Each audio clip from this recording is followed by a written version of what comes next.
Buenos días a todos los asistentes, especialmente a autoridades y expositores que nos acompañan. A nombre del Centro de Estudiantes de Derecho y la Comisión Organizadora de las Jornadas Australes de Medio Ambiente y Derecho, queremos darle la más cordial bienvenida a la 11ª versión de esta actividad, dedicada a la ciudad sustentable.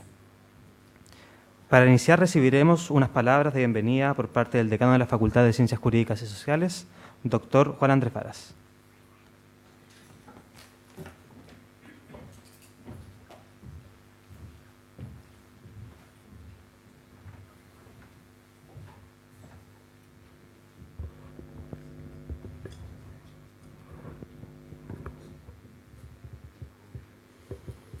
Tengan todos ustedes muy buenos días. Sean mis primeras palabras para hacer un reconocimiento y una expresión de gratitud a, en primer lugar, la comisión organizadora de estas jornadas australes y, en segundo lugar, al Centro de Estudiantes de la Escuela de Derecho. Hay pocas actividades que emprendan los estudiantes, no solo de Derecho, de la universidad y de las universidades en general, que tengan una persistencia en el tiempo y una potencia organizativa y de resultados como la que ha manifestado tener esta experiencia de las jornadas australes.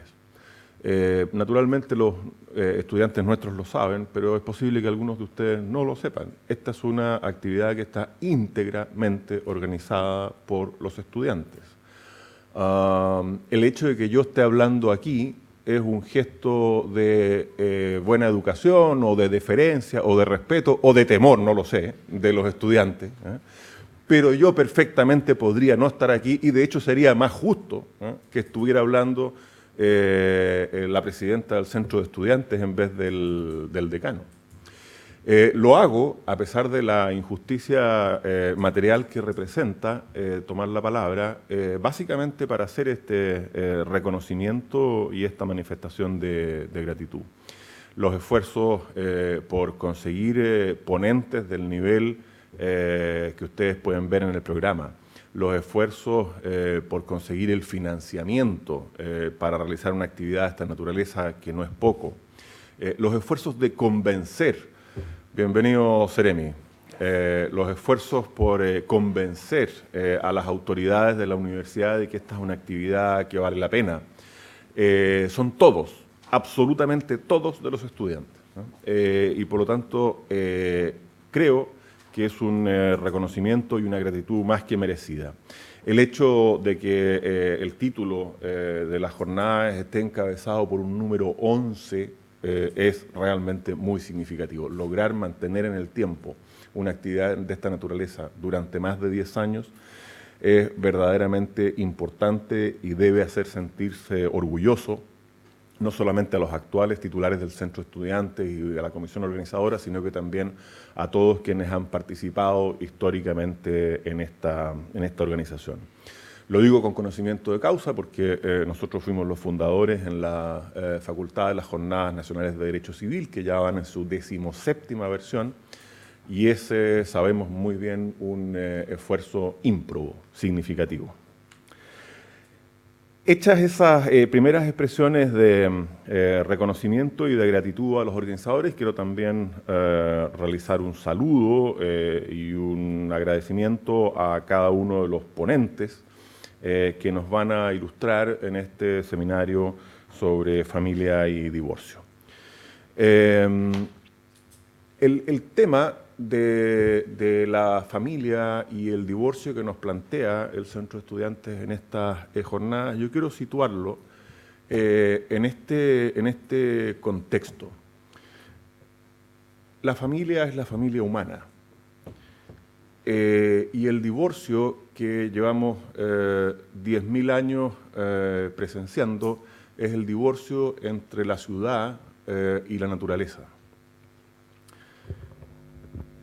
Me dio realmente gusto y un placer infinito la cantidad de ustedes que se creyeron que yo estaba con Alzheimer agudo y empezaron a cuchichear hacia el lado. Se los agradezco porque estoy con una carga de trabajo importante y los momentos de puro placer como este no son tan frecuentes. Les decía que el ser humano, en uno de los negocios más discutibles que ha hecho como especie, en el sentido de que tiene enormes luces, pero que también tiene enormes sombras, hace unos 10.000 años atrás inventó la agricultura. En algún lugar del Cáucaso, un pueblo que hoy día denominamos proto-indoeuropeo, que a partir de la domesticación de ciertos animales y el cultivo de ciertos vegetales comenzó a expandirse muy fuertemente por Asia, el subcontinente indio y toda Europa, y de allí conquistó el resto del mundo con esa tecnología nueva, la agricultura. Y junto con la agricultura, y de una manera paradojal pero inescindible, nacieron las primeras ciudades, también en esa misma zona, en Mesopotamia, entre el río Tigris y el Éufrates.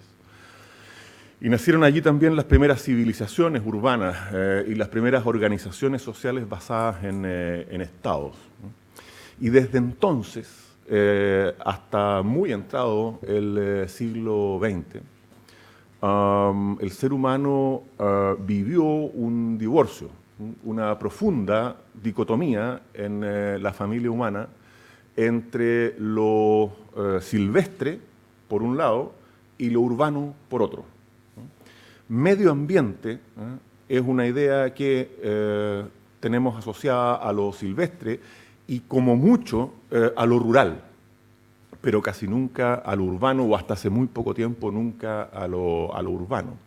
Si uno mira, por ejemplo, la obra de von Humboldt, hay una autora, Andrea Wolf, que sostiene con mucha lucidez que la mirada que nosotros tenemos sobre la naturaleza en el siglo XXI está fundada en la obra de von Humboldt. Si uno mira la obra de von Humboldt, que es el primero que plantea la naturaleza como un conjunto de interrelaciones estrechamente vinculadas e interdependientes unas con otras que alcanza al globo completo, al planeta entero, uno ve que hay un elemento que siempre está ausente, la ciudad. La ciudad devino entonces como una especie de punto negro, ¿no? Generado por la agricultura y por las civilizaciones humanas, de donde la naturaleza se había expulsado, ¿no? Y a ese divorcio de la familia humana es el que me refiero yo, que se ha empezado a disipar, es decir, se ha empezado a producir una cierta reconciliación recién en los últimos 50 años. Es decir, los primeros esfuerzos por aunar la idea de que el medio ambiente también abarca lo urbano, no arrancan más allá de los años 60 del siglo pasado. Y por eso es tan relevante, y quiero destacar, que estas 11ª Jornadas Australes de Medio Ambiente y Derecho nos convoquen a reflexionar precisamente sobre la ciudad como parte del medio ambiente y la ciudad como una posibilidad de espacio sostenible de desarrollo de la vida humana. Es probable que los humanos, entre otras cosas, dado el número que somos, estemos condenados a vivir en ciudades. Y cada vez, de hecho, lo estamos haciendo más. Pero eso no significa que estemos condenados a vivir mal, necesariamente. Es posible, y la invitación que nos formula el Centro de Estudiantes y la Comisión Organizadora, y con toda seguridad los ponentes, combinar calidad de vida con vida urbana. Y eso se logra naturalmente a través de una reflexión sobre la sostenibilidad medioambiental de los espacios urbanísticos que habitamos, en los que nacemos, nos desarrollamos, crecemos y también morimos. De manera que con esta, no quisiera decir reflexión porque es un poco pretencioso, pero con estas ideas sueltas quisiera formularles una invitación a cada uno de ustedes a participar dialogantemente con cada uno de los ponentes que van a configurar estas jornadas australes, cada uno de los cuales tiene un área de especialidad que resulta particularmente valiosa y atractiva para forjar una conversación que nos haga a todos un poco mejores. Bienvenidos entonces y muchas gracias de nuevo a todos.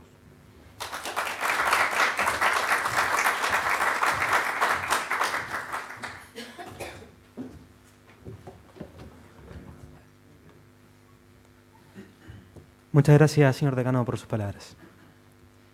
A continuación se dirigirá a los presentes el secretario regional ministerial del Medio Ambiente, señor Daniel del Campo Aquellón.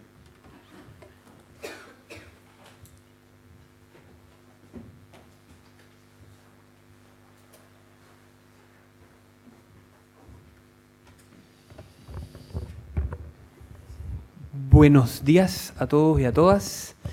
Primero, disculpar mi atraso, no es algo que me caracterice para los que me conocen, pero el ministro de Ciencias, Tecnología e Innovación estaba en la ciudad y nos produjo algunos problemillas en la agenda.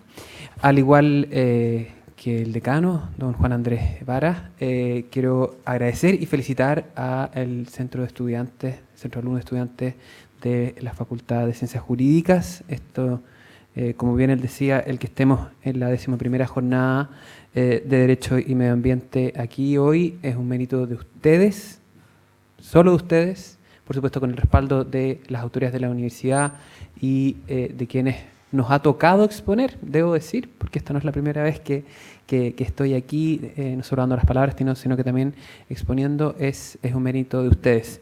Además, este año pusieron un tema de interés personal mío. Para los que no saben, yo soy arquitecto de profesión y magíster en desarrollo sustentable. Entonces, además la temática este año es de interés personal, así que voy ahí a exponer una pequeña charla. Es una de mis clases, de hecho, en esta universidad es parte de una clase introductoria.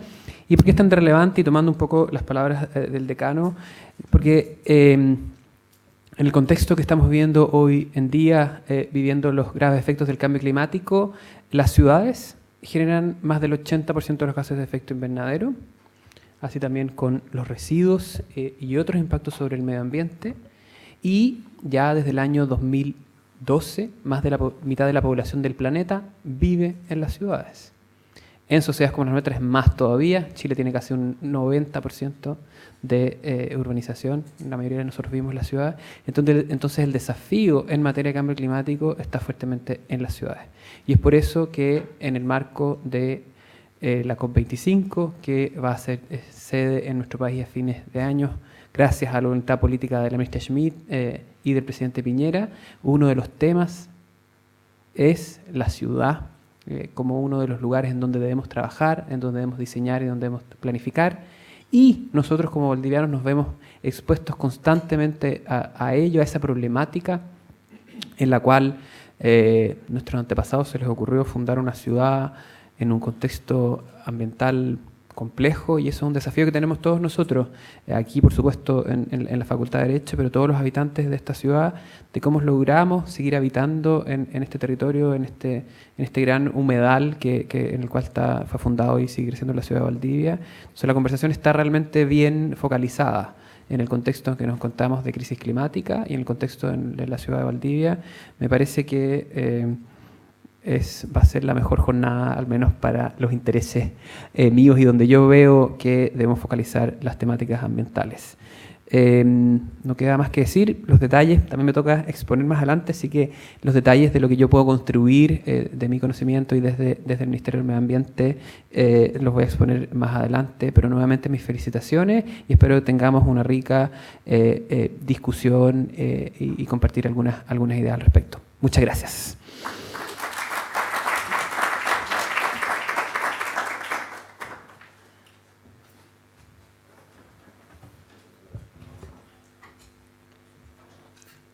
Para finalizar este acto inaugural, se dirigirá a ustedes el coordinador general de estas jornadas y estudiante de Derecho, el señor Juan Francisco Reyes.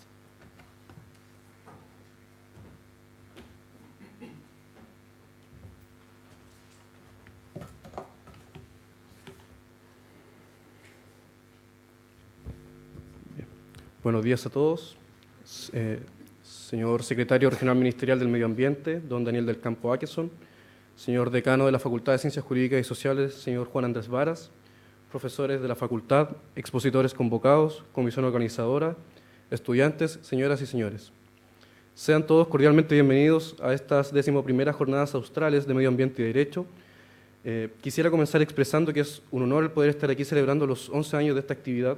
Sin embargo, creo que es necesario partir este discurso reconociendo que este hito ha sido producto del esfuerzo de varias generaciones continuamente, principalmente de estudiantes. En el año 2009, las primeras Jornadas Australes de Medio Ambiente y Derecho surgieron a partir de la necesidad de establecer instancias de reflexión y debate sobre temas ambientales, buscando generar una visión interdisciplinaria ante los esfuerzos de cada sector y área de las ciencias por avanzar en materia de conservación y recuperación del medio ambiente. Hoy en día, nuestros motivos y objetivos siguen siendo los mismos. Si bien las normativas ambientales han ido evolucionando, así como nuestro conocimiento de los fenómenos naturales y sociales y un sorprendente avance de la tecnología, aún queda mucho por comprender y sobre todo por dialogar entre estas disciplinas. Un jurista podría saber mucho de derecho, pero si no conoce cómo actúa la naturaleza que lo rodea, entonces ¿cómo podría medir hasta dónde hay afectación al bien jurídico protegido?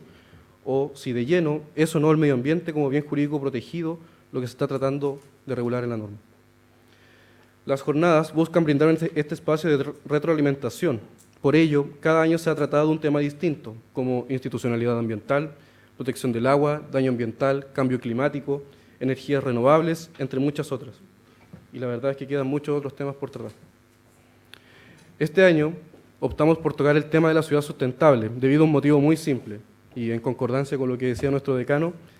Cuando hablamos de protección del medio ambiente siempre se piensa en bosques, ríos, lagos, flora y fauna, pero siempre se omite un elemento muy importante con el que convivimos día a día, que es la ciudad. Todos convivimos en un lugar geográfico determinado con recursos limitados y necesidades ilimitadas. Por esto mismo es que requerimos de sustentabilidad en el desarrollo de la humanidad en sus ciudades, para de esta forma lograr una completa sinergia con la naturaleza que nos rodea y que bien la conocemos en nuestra región. Ante los desafíos del cambio climático y el paso del ser humano por la Tierra, es que necesitamos de un desarrollo sustentable que promueva el reciclaje, la electromovilidad, el uso de energías renovables y, como bien conocemos en nuestra región, el uso de calefacción eficiente y amigable con el ecosistema. Al igual que todos los años, los paneles se componen de expertos en diversas áreas, permitiendo la expresión de diferentes perspectivas según el tema que nos convoca. Para una mejor comprensión del público, cada panel tratará un tema en específico y están organizados de forma que se tenga una cierta relación lógica y temática. De esta forma, comenzaremos con un panel que tratará aspectos generales y luego conoceremos sobre la regulación del tema en nuestro ordenamiento jurídico. Paneles que marcarán una base para entrar a temas más específicos como la norma existente respecto a nuestros bosques, humedales, recursos hídricos, reciclaje y energías renovables. Temas que en nuestra región cobran una especial relevancia y no podía quedar fuera de estas jornadas. Dicho lo anterior, antes de finalizar, quisiera agradecer a nuestros auspiciadores y nuestros patrocinadores que confían cada año en nosotros para la realización de esta actividad. Asimismo, agradecer a la Facultad de Ciencias Jurídicas y Sociales de la Universidad Austral de Chile, por intermedio de nuestro decano, el señor Juan Andrés Varas, a los ministros del Tercer Tribunal Ambiental, los profesores Iván Hunter y Michael Hanke, y a la encargada de la Oficina de Vinculación con el Medio de nuestra facultad, la periodista Alejandra Rodríguez. A todos ellos les agradecemos encarecidamente por su constante apoyo a la comisión en la organización de esta actividad.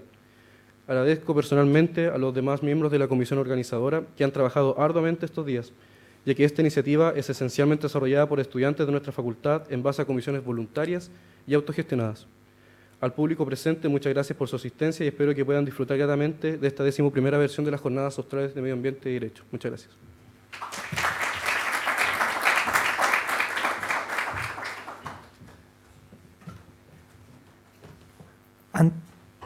Antes de dar paso al primer panel, quisiera recordarles que estas jornadas se están transmitiendo vía streaming por la página web tvaustral.watch.cl.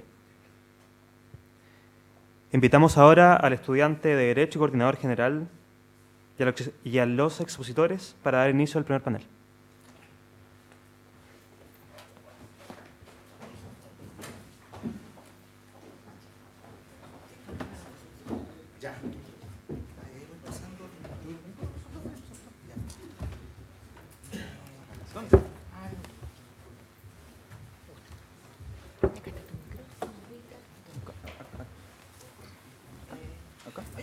De exposición. Segundo, el 2 segundos y el tercero. Después nos vamos haciendo las sillas movedizas.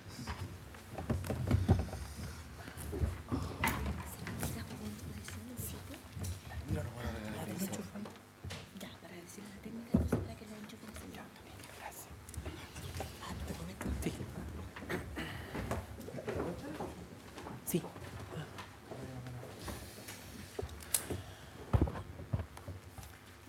Muchas gracias por las palabras.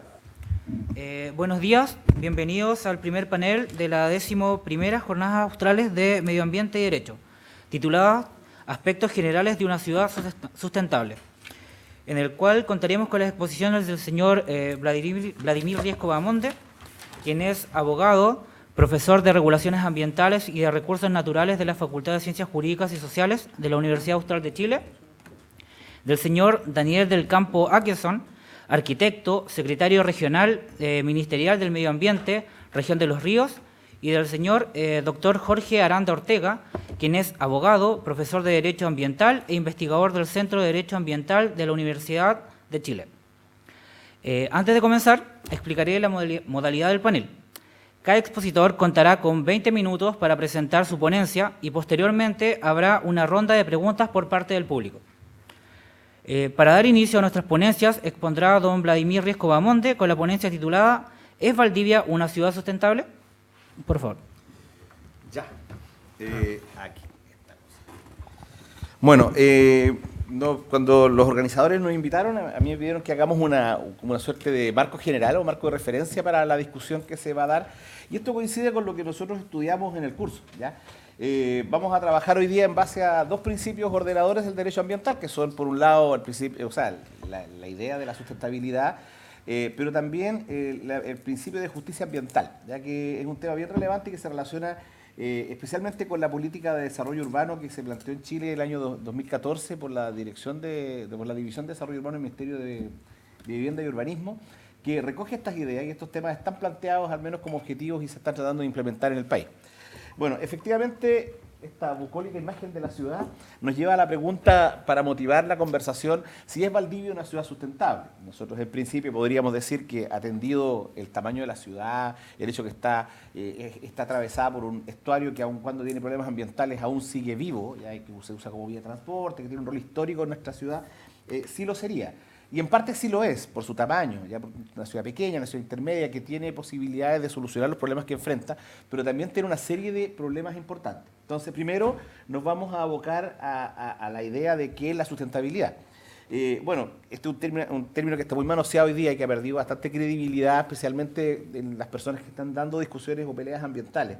Sin embargo, este concepto deriva de, bueno, eso nosotros siempre lo vemos en el curso, deriva de un momento histórico específico. La Organización de las Naciones Unidas convoca a una comisión, la Comisión sobre Medio Ambiente y Desarrollo, llamada Comisión Brundtland, la cual debe discutir la problemática ambiental desde la perspectiva de entender que los problemas ambientales derivan de los problemas de desarrollo. Es un problema vinculado con la forma de organización de la economía, con la forma en que se organizan las fuerzas productivas en los distintos países. Y por lo mismo, viendo que habían países que se sumaban recientemente a la vía independiente, especialmente en África y en Asia, eran países que postulaban el derecho al desarrollo, que incluso está cubierto por una convención internacional, que es el derecho al crecimiento y a poder satisfacer las necesidades básicas de sus pueblos respectivos. Era complejo imponerle medidas de restricción al crecimiento en circunstancias que eran países que ni siquiera tenían caminos ni siquiera tenían resueltos los problemas básicos de acceso a lo sanitario. Entonces esta comisión, Medio Ambiente y Desarrollo, planteó que el desarrollo solo sería desarrollo a la medida que fuera sustentable y acuña en un documento que se llama Nuestro Futuro Común, que yo siempre le recomiendo a los niños que lo bajen del sistema, lo bajen de la página de la ONU. Son 700 páginas, pero es un documento de cabecera de quienes nos dedicamos al derecho ambiental. Define el desarrollo sustentable como aquel crecimiento o aquella actividad social en donde aumenta la riqueza, ¿ya? O el aumento de la riqueza o el aumento de la satisfacción de necesidades por parte de las generaciones presentes, respetando el derecho de las generaciones futuras a satisfacer sus propias necesidades. Vale decir, recoge la idea de responsabilidad intergeneracional, o sea, nosotros somos responsables de asegurar el futuro de la sociedad humana que nos va a suceder. Ahora, Por tanto, plantear que una ciudad sea sustentable debe ser sustentable tanto en tres aspectos. En lo económico, debe crecer, generar riqueza, generar más bienestar a sus habitantes, generar mejor calidad de vida. Por otro lado, debe brindar equidad social, o sea, debe ser una ciudad integrada, que tenga posibilidades de asegurar la movilidad social, que son programas que recién hoy día se están ejecutando y que son complicados de desarrollar, atendido que el mercado es el principal asignador del recurso suelo en Chile, entonces es un problema que hay que enfrentar desde políticas públicas. Y finalmente, con equilibrio o protección ambiental. Eso sea especialmente en ciudades como Valdivia, donde tenemos una alta sensibilidad con el tema, pero en donde lo ambiental no solo cubre el patrimonio natural, ¿ya? El concepto de medio ambiente que hoy día con el cual trabajamos en nuestra disciplina, ¿ya? Y también lo vemos en el curso, y eso, esta vez no se los pregunté en la prueba a los niños, pero otra vez se los pregunto siempre, el concepto de medio ambiente ha evolucionado de concebir el medio ambiente como solo o entorno natural a la noción de ambiente construido, que es la noción de medio ambiente que recoge la ley 19.300. O sea, el artículo 2, letra doble R de la ley 19.300, la ley de base del medio ambiente, reconoce el medio ambiente como un sistema que comprende elementos naturales y elementos artificiales, ambiente natural y construido. Por tanto, las ciudades, las dinámicas de las ciudades, los problemas urbanos son esencialmente problemas ambientales, son claramente problemas ambientales, y en Chile son problemas ambientales específicamente desde el año 94, cuando entra en vigencia la ley. Por tanto, si se destruye el patrimonio cultural, se interviene en la zona típica o pintoresca del mercado municipal, con algún tipo de edificio, y se altera las exigencias del decreto que reconoce como zona típica o pintoresca la zona del mercado municipal, bueno, se podrá ejercer una acción por daño ambiental por parte del CDE, por parte del municipio de Valdivia o por parte de los afectados. O sea, efectivamente, las afectaciones urbanas son afectaciones ambientales. Ahora, hay otros problemas ahí bien complejos que tal vez van a ir surgiendo, especialmente con la ley de monumentos nacionales, van a ir surgiendo en la discusión durante las distintas ponencias. Hay un caso, el de la casa allá en General Lago, no sé si lo han visto ustedes, pero si ustedes van hacia Miraflores, en plena zona típica pintoresca, hay una casa que es inmueble de conservación histórica, es parte de la zona típica, y que como los dueños son personas pobres, no tienen recursos para mantenerla, la ley de monumentos nacionales no provee recursos para su mantención, la dejaron abandonar, ¿no? Pues se está cayendo, una viga de madera está volando ahí en el temporal, en invierno, hasta que esa casa se va a caer finalmente. Pero no es tan sencillo, porque para poder realizar una construcción nueva van a tener que pedir autorización del Consejo de Monumentos Nacionales. Pero hay un problema ahí con la ley, una ley antigua que tiene problemas. Ahora, ¿por qué es tan relevante el problema de las ciudades? Bueno, Chile es un país urbano, 87 al 90% de población urbana, pero esencialmente el planeta es un planeta urbano. ¿Ya? Esta foto es bien dramática, bueno, ahí no se ve mucho porque estamos con mucha luz, pero esta foto nos muestra la Tierra desde el espacio y podemos ver las zonas más urbanizadas del planeta como brillan, como están llenas de luz por las ciudades. Hoy día más del 50% de la población del planeta vive en ciudades, 3.500 millones de personas. 5.000 millones de personas van a vivir en ciudades hacia el año 2030. O sea, claramente el destino de la civilización humana se juega en el destino de cómo hacemos vida en ciudad, cómo resolvemos los problemas ambientales desde la ciudad, cómo hacemos más armónica la vida en ciudad. O sea, en este caso no es un tema menor. Ahora, la vida, si bien, bueno, una de las ciudades más antiguas del planeta, que es la ciudad de Caral, en América, cerca de Perú, ya que recomiendo ir a verla, a conocerla, es muy lindo el lugar, tiene más de 4.000 años, pero hay ciudades que tienen una data mucho mayor, en Mesopotamia, en otros lugares. Las ciudades son antiguas, son parte de una necesidad humana, gran parte de los pueblos humanos, las culturas se han construido en torno a ciudades, otras no han sido urbanas. Sin embargo, la problemática urbana se nos fue una problemática con la revolución industrial. ¿Ya? Con la revolución industrial, producto de la masiva migración del campo a la ciudad. Y hoy día nos encontramos con un panorama en donde, si bien las ciudades ocupan un porcentaje muy pequeño, un 3% de la superficie de la Tierra, sus habitantes, que son más de la mitad de los habitantes del planeta, consumen entre el 60 y 80% de la energía y emiten el 75% aproximadamente de las emisiones de carbón, ¿ya? De gases de efecto invernadero, salen de las ciudades o ligadas a la vida urbana. O sea, es un problema relevante. Ahora, como les decía, los problemas urbanos lo urbano se transforma en un gran problema para el derecho con la revolución industrial. Ya, eso es lo que marca un hito fundamental. En países como el nuestro, la migración campo-ciudad comienza a mediados del siglo XIX y se desarrolla con gran fuerza durante todo el siglo XX. Es un fenómeno del siglo XX propiamente tal. Y así tenemos que ciudades muy grandes, con la expansión de Santiago. Santiago llegó en alrededor de 30 años, se triplicó su expansión.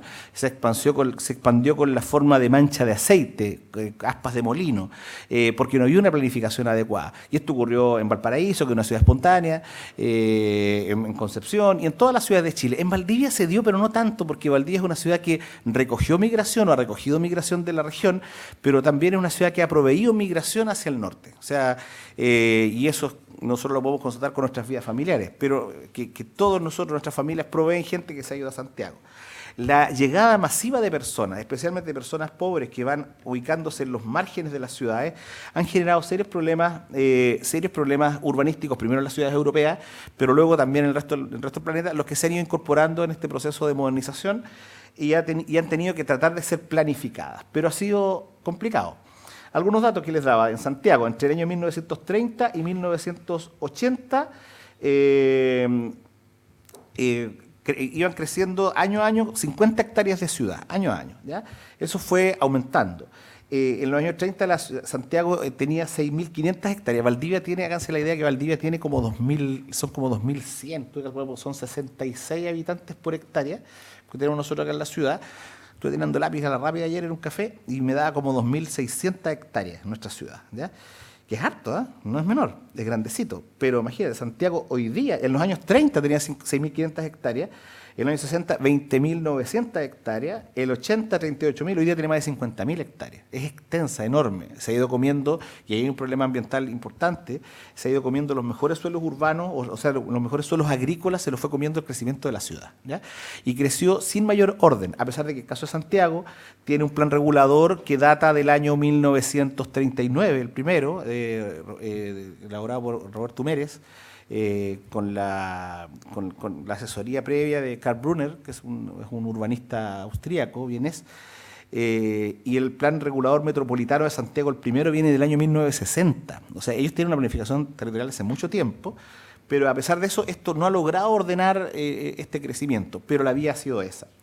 Para enfrentar los problemas urbanísticos o los problemas de desarrollo urbano a partir de la revolución industrial nace el urbanismo, que es una expresión del ordenamiento territorial como disciplina geográfica, que busca asegurar una mejor calidad de vida a las personas de las ciudades, ordenar racionalmente la ciudad, racionalizar la ciudad. O sea, este fenómeno natural de migración campo-ciudad, que es como un fenómeno como una horda que llega a la ciudad buscando oportunidades de vida, se trata de ordenar a través de una disciplina, pero que no tiene imperio, ¿ya? Los arquitectos pueden proveernos hermosos planos reguladores o ideas de tejido urbano para cómo crecer la ciudad, pero si no son vinculantes, si no resuelven problemas de orden jurídico, no tienen cómo aplicarse, cómo hacerse efectivo. Entonces así nace el derecho urbanístico como una fusión entre el urbanismo como disciplina que planifica ciudades y el derecho que le da un carácter imperativo. Específicamente, los problemas que debe resolver el derecho urbanístico son aplicando la función social de la propiedad, cómo imponer limitaciones al ejercicio del derecho de dominio de los propietarios urbanos, limitaciones que por tanto no afecten la esencia del derecho, y por tanto no haya una privación del derecho y por tanto haya que expropiar, y ordenar el uso del suelo. Entonces, esa compatibilización del interés individual del propietario con el interés colectivo de los habitantes de la ciudad se expresa en el derecho urbanístico, ¿ya? Y que también es bastante nuevo. O sea, el derecho urbanístico chileno tiene como primera ley de urbanismo, la más antigua, la del 39, del 29, pero recién en los años 30 comienza a armarse una legislación urbanística, porque antes eran normas como la ley de comuna autónoma y otras que proponían algunos aspectos relevantes, como el límite urbano, por ejemplo, que fue fijado en la ley de comuna autónoma de 1891, pero que no enfrentan el problema urbano en su integridad. Es como cuando yo veo con los niños de los que hicieron el curso conmigo de primero, mi curso ambiental, les hablo del derecho ambiental propiamente tal y el derecho ambiental sectorial. Digo, nosotros teníamos normas ambientales que enfrentaban problemas ambientales o aspectos del medio ambiente como los recursos pesqueros, la biodiversidad forestal y otras, pero en forma aislada. Y en realidad los componentes ambientales no están aislados, pues están integrados, forman parte de un todo, y en donde la interacción y el cambio permanente producto de la interacción es parte de las características propias del medio ambiente. Recién nosotros tenemos una legislación ambiental desde el año 94. Bueno, en materia urbanística, las primeras normas que enfrentan el problema urbanístico en forma integral vienen de los años, de fines de los años 30, y han intentado como resolver el problema en su conjunto. Los primeros planos de ciudad, bien como de los años 50, como decía, el plan regulador metropolitano más antiguo, el del 39 y así. O sea, esto es bastante antiguo. Y recién a partir del año 75 tenemos esta ley de urbanismo actual que tiene una anomalía bien interesante, pero ¿para qué la vamos a discutir ahora? Porque no es un foro de urbanismo. Está aprobado por un decreto supremo. ¿Ya? Es un decreto supremo por un mandato que le dio la dictadura al Ministerio de Vivienda. Y ese decreto supremo norma de rango infralegal que regula derechos fundamentales como el derecho de propiedad. Así que alguien con maldad podría decir, oye, pero esas normas no se pueden aplicar. Podría generar un debate interesante, que nunca se ha dado, porque nadie quería es como tirar el mantel. Luego se ha reformado a través de proyectos de ley, normas de rango legal, pero es una norma que debe tener rango legal para cumplir con el principio de reserva legal en regulación de derechos fundamentales en general y específicamente el derecho de propiedad. Pero bueno, así nace entonces el derecho al urbanismo con este objetivo, y en este punto a nosotros lo que nos interesa es tener en cuenta, bueno, tenemos acá un marco que es el que provee esta regulación, que está dado primero en la Constitución, 19 número 24, 19 número 26, como que garantiza el derecho de propiedad, el principio de reserva legal, para poder regular este derecho de propiedad, y la limitación de no afectar los derechos en su esencia al marco regulatorio de la misma, luego la ley de urbanismo, la Ordenanza General de Urbanismo y Construcciones, que es la norma de nivel reglamentario, pero que tiene la paradoja, cuando ustedes estudian el tema, o los que estudian el tema, que tienen un enorme, todo el contenido del derecho urbanístico chileno está en ese reglamento. ¿Ya? Está en la ordenanza. La ley General de Urbanismo y Construcción establece aspectos más generales, tiene algunos de nivel de detalle, pero el grueso de su desarrollo, de su contenido, está en la Ordenanza General de Urbanismo y Construcción, una norma dictada en ejercicio de potestad reglamentaria por el Ejecutivo, lo que también ha hecho ruido cuando hay algunas reformas relevantes en el Tribunal Constitucional. Y finalmente tenemos los instrumentos de ordenamiento territorial, que están bajo este nivel regulatorio, que son las herramientas por las cuales se racionaliza el uso del suelo urbano. ¿Ya? Esas son las herramientas más importantes. Y luego como eje, como punto fundamental, el famoso permiso de edificación, porque ese ya es el pilar esencial de las obras que tú puedes desarrollar, un permiso de operaciones. Pero en general, el derecho urbanístico chileno se estructura de esta manera, ¿ya? Que es la forma por la cual se busca racionalizar el uso del suelo urbano y problema. Ahora, lamentablemente, y en la Política Nacional de Desarrollo Urbano se reconoce que hay más de 30 cuerpos normativos distintos que regulan la ciudad. Por un lado tenemos estas normas que son el eje fundamental, pero tenemos otras normas también, la Ley de Bases del Medio Ambiente. Una modificación de plan regulador requiere evaluación ambiental estratégica. ¿Ya? Perfecto. Requiere evaluación ambiental estratégica, por ejemplo. O sea, el tema no es menor. Ya, pero bueno, como me queda poquito, voy a avanzar, que no se entretienen estas cosas. Pero bueno, nos topamos con un objetivo. Nosotros estudiamos como un objetivo, como un principio orientador del derecho ambiental chileno, el principio de la justicia ambiental. Y vemos que este principio no está recogido por la ley 19.300, sino que se desprende de otros cuerpos normativos y de la práctica. Ya, este principio tiene su origen en los años 80 en Estados Unidos y se plantea en la igualdad de acceso a las cargas y servicios ambientales por parte de todos los habitantes de una sociedad.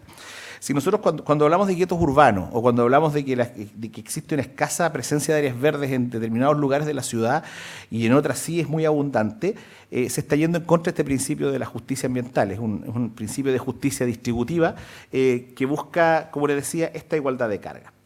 Pues bien, vámonos a Valdivia para que veamos. Esta foto es de Temuco, el vertedero de Boyeco, un drama ambiental que tienen ahí porque ese vertedero, yo no sé si está operando todavía Boyeco, pero ha tenido problemas graves. Tuvo resolución de calificación ambiental en su momento, se revocó la RCA, fue una de las primeras revocaciones que se produjeron en aquellos años, hace más de 10 años atrás. Luego sigue funcionando con autoridades, con resolución sanitaria, de forma provisoria, no hay dónde colocar el vertedero, y esta gente que va a escalar la basura y pues ni siquiera estaba cerrado en aquella época. Bueno, hoy día hay un reglamento que regula esa materia en forma más rigurosa, pero ahí hay un problema claro de justicia ambiental. Pues bien, algunos datos de la ciudad. Hoy día tenemos 166.000 habitantes.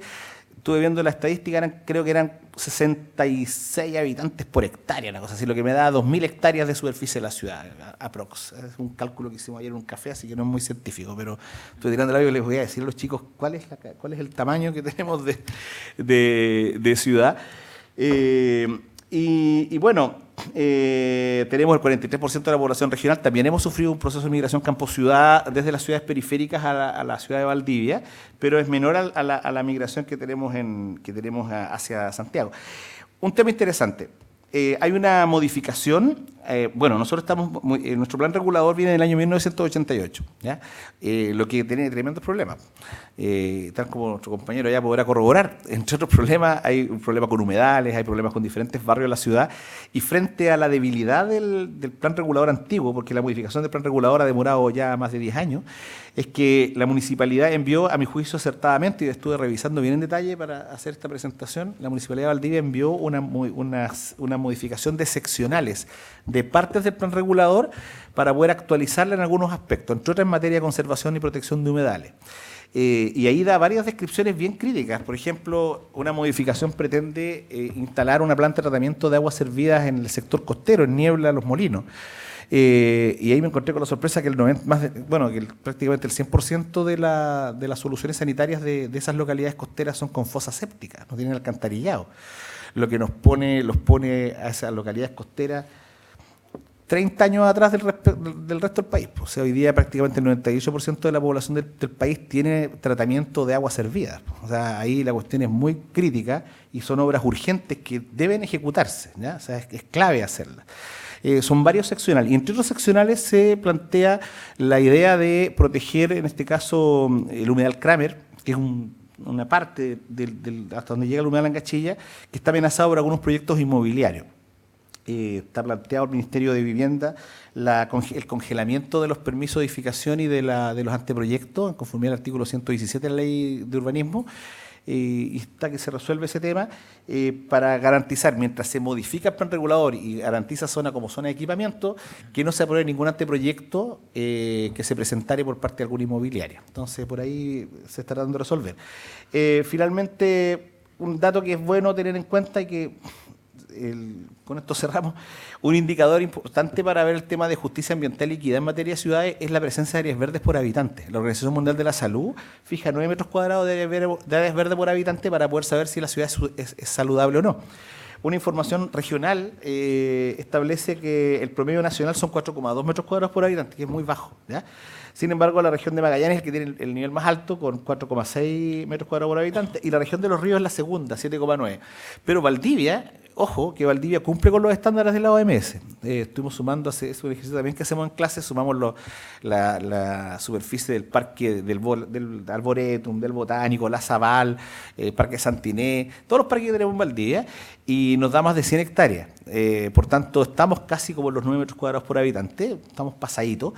Pero tenemos un problema de distribución, ¿ya? O sea, el 80% está concentrado en el sector Isla Teja, que es un sector de altos ingresos, y el resto, en el sector sur de la ciudad, hay, pero menos, y ahora se estarían compensando con el Parque Catrico y otras iniciativas interesantes en esa área.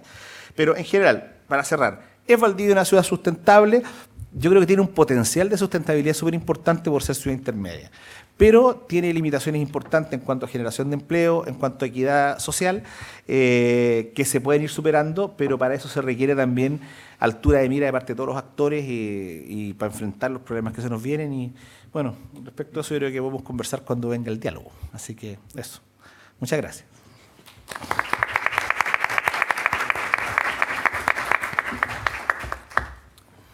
Muchas gracias al señor Vladimir Riesco por su ponencia. A continuación pasará a exponer el señor Daniel del Capo Atkinson con su ponencia titulada Medio Ambiente y Ciudad.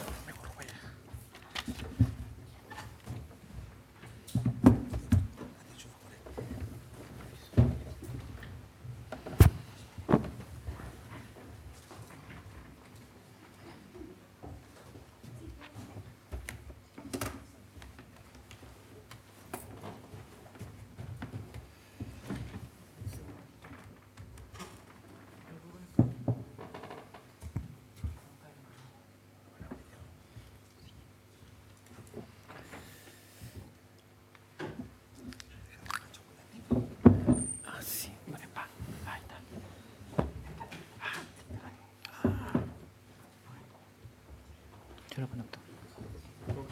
Sí. Ahí estás transmitiendo al planeta.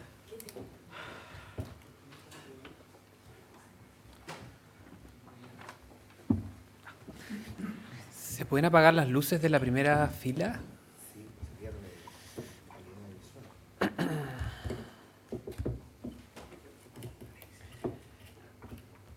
Ahí está. Esta presentación parte con esa imagen porque lo que debemos tener muy claro en materia ambiental es que tenemos un solo planeta, ¿cierto? Es un regalo, algunos dirán de la naturaleza, otros de Dios, otros de...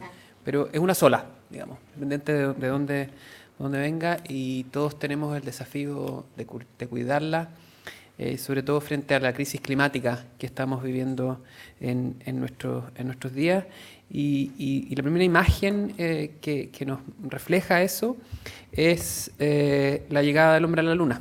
Es por primera vez cuando realmente nos podemos dar cuenta de que somos un pequeño granito de arena en un espacio gigante y que, por lo menos bajo el conocimiento que tenemos en la actualidad, si no cuidamos este planeta, va a ser difícil que podamos habitar, al menos en las condiciones que vivimos hasta ahora, en otro lugar. Así que es bien importante eso en materia ambiental, tener esa conciencia de que no podemos ocupar más de lo que tenemos. Algunos datos. 1/3 de la tierra para la agricultura ya la degradamos. 1/3 de la selva tropical ya desapareció. 1/4 del agua fresca disponible ya no está. Y 1/4 de la reserva de peces ya no existe, ¿cierto? Entonces nos va quedando menos y cada vez somos más. Y ahí abajo un pequeño gráfico en que se compara la biocapacidad de nuestro planeta, o sea, lo que es capaz de tener, y nuestra huella ecológica, que está medida por varios factores, entre ellos las emisiones de gases de efecto invernadero. Y se ve claramente que ya al año 80 empezamos a consumir más de lo que teníamos. Y este gráfico llega al 2005, pero claramente este gráfico sigue adelante. Y ahí, como siempre se discute, y también se discute en materia de emisiones de gases de efecto invernadero, hay algunos que son quienes más depredan, por llamarlo de alguna forma, la biocapacidad, y otros que generan biocapacidad. Bueno, nuestro país, como país, está un poquito bien, digamos, ¿cierto? Está ahí, no sé si lo ven. Sí, se ve bien. En ese verde clarito en que nosotros generamos biocapacidad, pero también podemos ver que los países petroleros, ahí los más en rojo, en el norte de África, principalmente los países en desarrollo, y por supuesto los grandes generadores de gases de efecto invernadero como China, que genera 1/3 de los gases de efecto invernadero en el planeta, y Estados Unidos, que genera un 16%, también aparecen como uno de los depredadores. Por lo tanto, estamos consumiendo casi 4 veces el planeta que tenemos. Eso claramente no es sostenible en el tiempo. Es como que en la casa tuviéramos, no sé, 4 platos de comida, pero fuéramos 7, ¿cierto? Eso no alcanza. Y aquí algunos de las huellas de carbono, la huella ecológica de diversos países, y ahí, como ustedes pueden ver, en general Chile no ha aumentado su huella ecológica, pero sí ha disminuido su biocapacidad, esto producido por la protección del bosque nativo, los grandes incendios, y entre otros. Y las figuras son distintas a lo que, por ejemplo, sucede en Grecia, que se ha mantenido su biocapacidad, pero la huella ecológica ha ido claramente en aumento. Y aquí surgen todas que...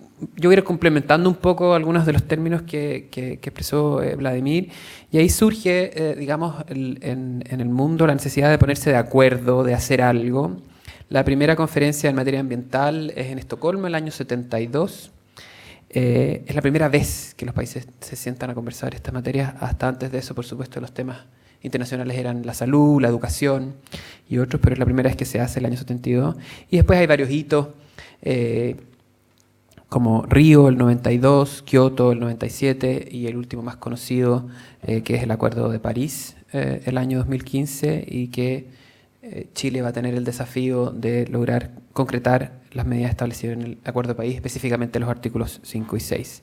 Y también aparecen ciertas bajadas de esos acuerdos, como la Agenda Local 21, que probablemente muchos de ustedes conocen, los Objetivos de Desarrollo del Milenio, los Objetivos de Desarrollo Sostenible, y por supuesto ahí la ciudad ya empieza a sonar, digamos, empieza a ser un aspecto relevante en estos, a cómo resolver esta problemática. Y ahí uno de los objetivos de desarrollo sostenible está conseguir que las ciudades y los asentamientos humanos sean inclusivos, seguros, resilientes y sostenibles. El punto 11 de los objetivos de desarrollo sostenible. ¿Y por qué? Las ciudades solo cubren el 2% de la superficie terrestre del planeta, ¿cierto? O sea, muy poco. Pero ocupan el 75% de los recursos naturales y, por supuesto, producen un porcentaje similar de basura. Y el 80% de los gases de efecto invernadero se producen en las ciudades, porque ahí es donde estamos todos, ahí es donde estamos la mayoría, perdón, donde están las industrias y todo. Entonces, claramente, la ciudad, en materia ambiental, tiene el desafío más importante. Además, desde el año 2012, la mitad de la población del planeta vive en las ciudades, y estas cifras son más preocupantes aún, como proyecciones. Al 2030 tendremos 8 billones de habitantes y el 60% en áreas urbanas, y con 2 millones de ellos se espera que vivan en situaciones inadecuadas de vivienda y servicios básicos, ¿cierto? Entonces, nuestra población va a vivir en condiciones que no merecen, que no corresponde en este crecimiento. Por lo tanto, la conclusión a que han llegado las Naciones Unidas a través de su programa Hábitat es que el desarrollo sustentable debe ser considerado sustentable, si no, esta materia no se puede trabajar. Y ahí, eso es la imagen de una ciudad en China, que claramente el contraste que existe entre este gran desarrollo asiático y la realidad que viven muchos de sus habitantes es elocuente en la imagen. Por lo tanto, aquí hay una tremenda oportunidad, hay un tremendo potencial, y así lo han asumido como desafío las Naciones Unidas y los países que adjuntan a sus acuerdos. Esta es una presentación para quienes trabajamos en el diseño, entonces yo aprovecho de ir a dar buenos referentes, pero igual lo voy a ir dando. Esto es una renovación de un puerto en Malmö, una ciudad en el sur de Suecia, en que se logra lograr trabajar el potencial que tienen las ciudades en disminuciones de impacto y en disminuciones de gases de efecto invernadero, generando una sincronía de muchos usos de suelo. ¿Cuáles son las ventajas que tienen las ciudades? Tiene una reducción en el costo per cápita. Al estar más concentrados, por supuesto que hay una mayor eficiencia, hay mayores posibilidades para trabajar los temas de reciclaje y reutilización. Reduce la demanda per cápita de suelo, eso es un gran tema de las ciudades. En general, sobre todo las ciudades de Latinoamérica, han ido ocupando suelos principalmente de la agricultura, entonces el potencial de las ciudades está en reducir esa demanda. Por supuesto, reducir la demanda de combustibles fósiles, uno de los grandes emisores de gases de efecto invernadero, al disminuir las distancias y poder ocupar otros tipos de transporte. Y, por supuesto, la demanda del consumo de energía por parte de los vehículos. Esas son algunas de las ventajas que tienen las ciudades, y es por eso que la discusión se debe dar ahí. Y esto en términos teóricos, ¿a qué se refiere la sustentabilidad urbana? Como se ven las oportunidades, minimizan el estudio de la energía, de los materiales, el uso de la tierra. Es un concepto que le permite desarrollarse como ciudades sustentables. Las áreas verdes nos permiten tener multifuncionalidad, como por ejemplo la agricultura urbana. Son espacios donde podemos planificar esos espacios públicos con diversos usos y para generar diversos servicios ecosistémicos. Nos permite generar una identidad local y, por supuesto, debe buscar, y uno de los desafíos de las ciudades es lograr el cero impacto, el cero emisión dentro de sus áreas urbanas para no utilizar, porque lo que sucede con las ciudades finalmente es que ocupan muy poco espacio, pero para poder funcionar ocupan grandes extensiones de tierra para proveer de energía, de alimentos y otros para los habitantes de esas ciudades. Entonces sí surgen el concepto, digamos, de diseño urbano sustentable. Esto ya está más o menos consensuado entre los diversos urbanistas que han escrito libros al respecto. Debe ser una ciudad compacta, densa, con usos mixtos, diversa, con un transporte sustentable de bajas emisiones, con áreas verdes y, por supuesto, baja en consumo de energía a través del diseño solar pasivo.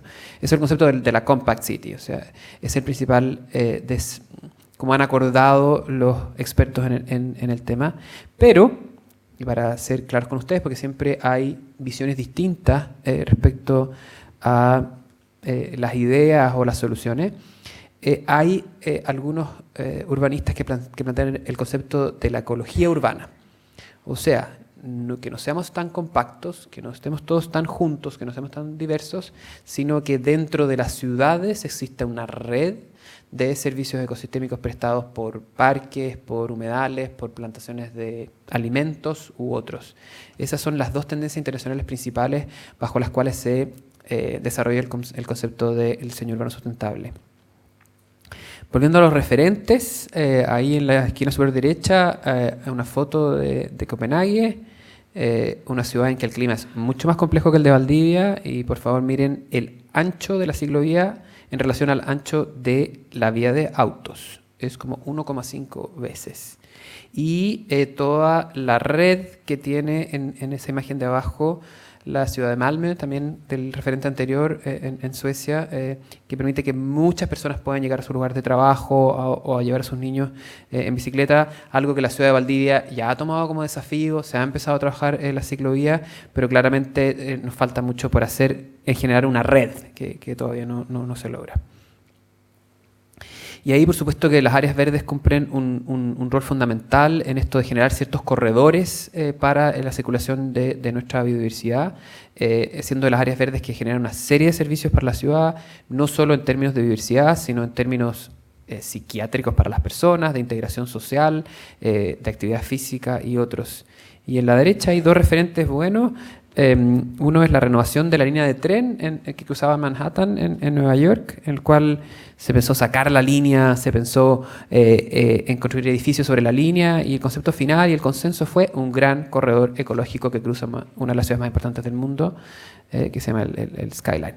Y abajo una universidad en Japón, que esto podría ser algo que se pudiera hacer en la Universidad Austral, quizás no con arroz, pero quizás con papas. En que sus grandes extensiones de jardines dejaron de ser pasto o flores, que pueden ser muy bonitas y pueden cumplir los otros servicios ecosistémicos que pueden proveer estas áreas, generan alimento para los casinos de esa universidad. Entonces, esta sinergia entre la infraestructura, pero que nuestro planeta siga teniendo ciertos servicios ecosistémicos en los cuales nos vemos beneficiados, nosotros como seres humanos, pero el resto de quienes habitan este planeta, es posible. Y ahora nos vamos al contexto nuestro, a los países en desarrollo. Esperamos, por supuesto, salir pronto del subdesarrollo, pero ese es nuestro contexto actual. El 95% del crecimiento de la ciudad va a suceder ahí. O sea, esto dejó de ser un problema quizás para los países ya desarrollados, y en donde más del 80% de la población vive en las ciudades. Y además, todo el crecimiento de esas ciudades, tenemos casos más extremos, por supuesto, como en Brasil o en Colombia, pero en Chile también es así. La expansión urbana se caracteriza por sistemas informales, totalmente ilegales y sin ningún tipo de planificación, generando diversos problemas, no solo para quienes habitan esos sectores, sino para la ciudad en general. Por lo tanto, el foco debiera estar en trabajar en las ciudades de los países en desarrollo. Así que como planeta nos tuviéramos que poner de acuerdo en dónde resolver los problemas ambientales, debe ser en las ciudades, en los países en desarrollo. Al menos estas cifras, que son de las Naciones Unidas, no son mías, lo avalan. Si nos vamos a América del Sur, es más crítica la situación aún. Se espera que las zonas urbanas superen el 90%. Chile ya está llegando a esa cifra. Y se producen problemas como esto. Esto es en Perú.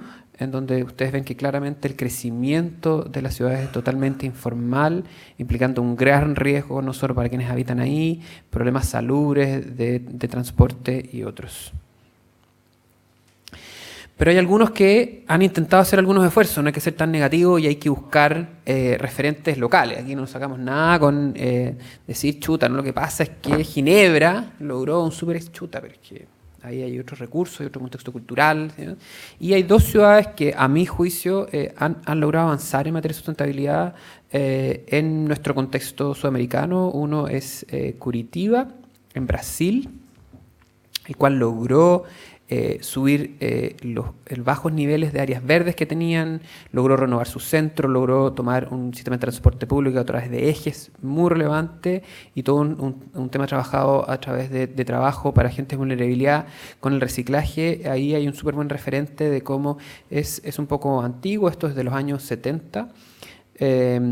Y se logró avanzar en ello. Por supuesto se produce un problema cíclico con los buenos ejemplos, en que Curitiba logró, por llamar de una forma, logró la sustentabilidad, pero todos querían vivir ahí, entonces todos se movilizan a vivir ahí, sobrecargan la ciudad colapsa de nuevo, vuelven a hacer infraestructura, vuelven a tratar, y mucha gente vuelve a migrar. Pasó lo mismo en este caso y en el que les voy a mostrar a continuación. En el caso de Bogotá, Bogotá es una de las ciudades más peligrosas del mundo, y ahí gracias a dos de sus alcaldes lograron transformar la ciudad. Primero, uno de sus alcaldes que logró hacer primero una transformación social, y esto que es muy importante, que era un rector de una universidad. Es un tema de todo partió, y por eso muestro ahí a la policía, digamos, todo normó mucho más el sistema de la ciudad en temas de seguridad, en temas de tránsito, educación ambiental, y eso permitió que después ese alcalde les describo quiénes son para que vean los logos que las autoridades son importantes que tengan. Él era un académico y logró imponer el tema como de lo cívico en los ciudadanos. Y después vino un alcalde que era un arquitecto, entonces impuso diseño a esa transformación social y generando un sistema de transporte público mejor, renovando el centro, las áreas verdes y todo eso. Estamos bien. Bueno, de aquí viene el ejemplo de nuestro TAN Santiago, que obviamente aquí no funcionó porque se nos ocurrió la brillante idea de ponerlo de un día para otro. Ellos lo hicieron por partes y por sectores y por tipologías de microbuses. Nosotros, como para variar, lo copiamos mal. Bueno, esta cifra ya va en aumento, pero estamos cerca del 90%. El 86% de la población de Chile es urbana, o sea, estamos peor que el resto del planeta y peor que Sudamérica, y vamos avanzando hacia allá. Además, tenemos si bien no tenemos una proporción muy alta de personas que viven en condiciones de vulnerabilidad, ¿cómo se llama? Las favelas, o ese tipo de habitabilidad, somos uno de los países con más inequidad en materia de urbanización, como acceso a la educación, acceso al transporte, y ahí de hecho aparecemos en Santiago y Concepción, aparecen como puntos en los cuales son ciudades muy en que hay muchas diferencias entre la forma de vivir de algunos y de otros.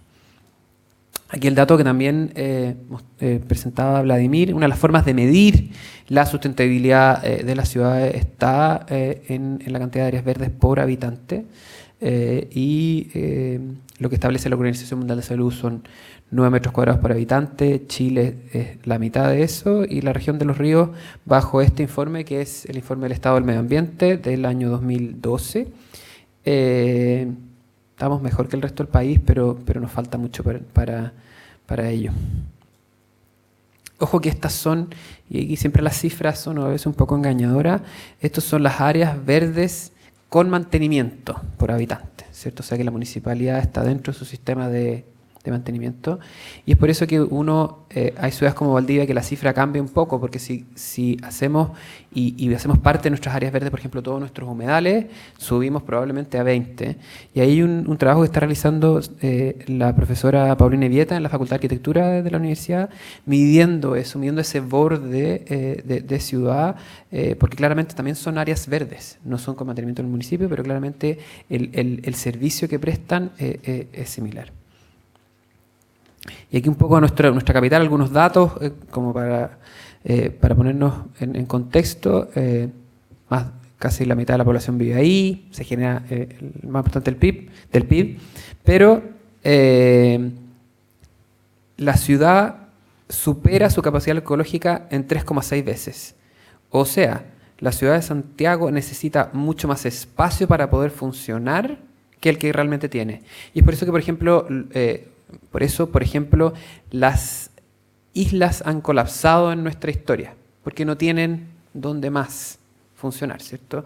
Así colapsó la isla de Pascua, así tiene problemas actualmente la isla de Pascua, yo no sé si ustedes sabían, pero la basura se saca de isla de Pascua con aviones. Así tiene problemas bien importantes en materia ambiental la isla de Chiloé, porque no tienen otro espacio donde poder proveer de energía, de alimentos y de otros para hacer funcionar la ciudad. Algunos datos de esta ciudad, como bien decía Vladimir, el crecimiento de Santiago es impresionante, desde los años 20 hasta los 2000, aumentando en un 1000% su superficie. Y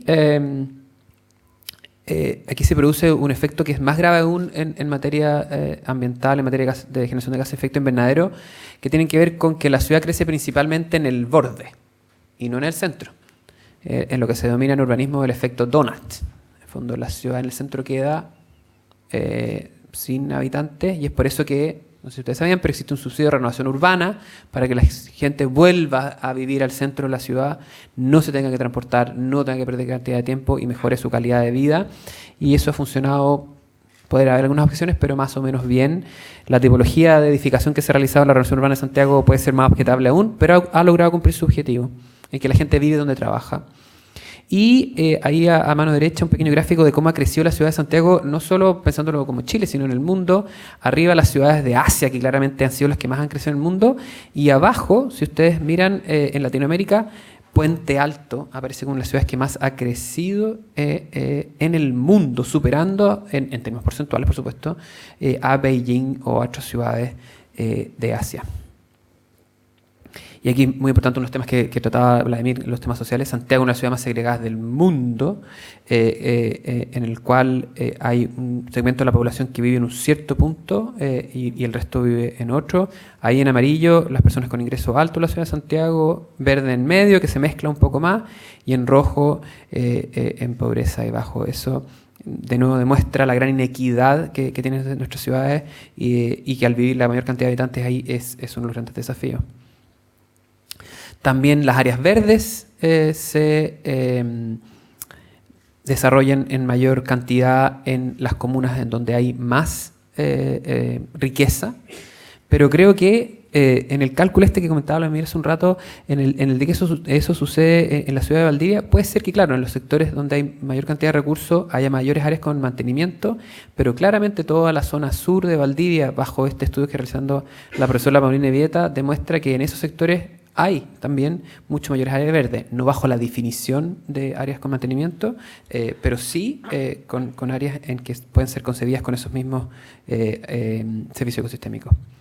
Y aquí, para terminar la conversación, un poco de lo que nos pasa en Chile, en que al mismo tiempo que se estaba aprobando la política de desarrollo urbano, que hablaba de todos los conceptos que yo les he hablado teóricos antes, se estaba aprobando el Plan Regional Metropolitano de Santiago casi que el mismo mes, en que habilitaba la extensión de la ciudad de Santiago, obviamente bajo un concepto mucho mejor del que existe, a través de ciertos corredores verdes, como ustedes pueden ver ahí, mejorando cierta infraestructura que permite ciertos corredores de transporte, pero no alineándose directamente con la política de desarrollo urbano. No está en las mismas autoridades esta decisión, pero eso es lo que nos pasa en Chile. Quizás apuntamos para un lado de manera más teórica, pero en la ciudad nos pasa algo distinto. Esto pasa en mucha política pública, era un poco para abrir la conversación. Y hay algunas estrategias claves que han sido conversadas con anterioridad, como la conectividad, la integración, las áreas verdes y, por supuesto, una ciudad limpia.